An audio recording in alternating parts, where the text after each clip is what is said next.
Hello and welcome to another tutorial again. So in this one I'm going to be talking about length. Now what are lengths used for? Lengths are basically used to get the length of a string or the length of a field. So this is just very easy without waste of time. We're going straight into length.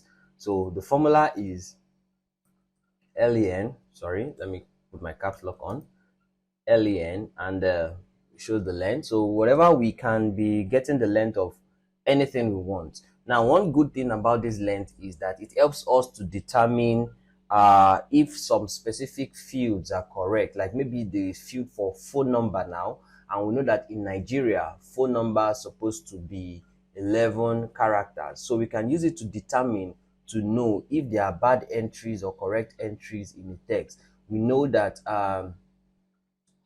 date appears in this format, so we can use it for so many things to determine the number of length of a character. But for now, let's just do with to just know the number of entries in our name.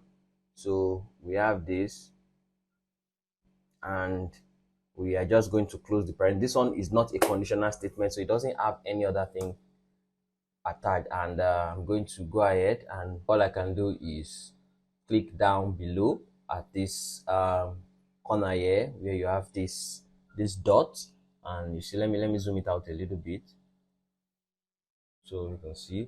So where we have this dot, you see that as I move my cursor towards it, changes to a plus sign.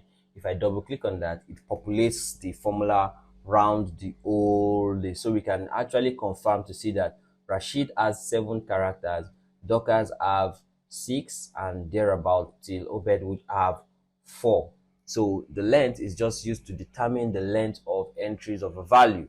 So that is just that for it. So if you have a field where there are phone numbers and you want to be sure, okay, do everything has correct phone numbers and all of that, so you can run the algorithm to see, or the formula to see that it actually, so when you see a character that is less than 11 or greater than 11, you know that the user has imputed a wrong phone number, and that has to be checked. So that is that for that. See you in the next tutorial.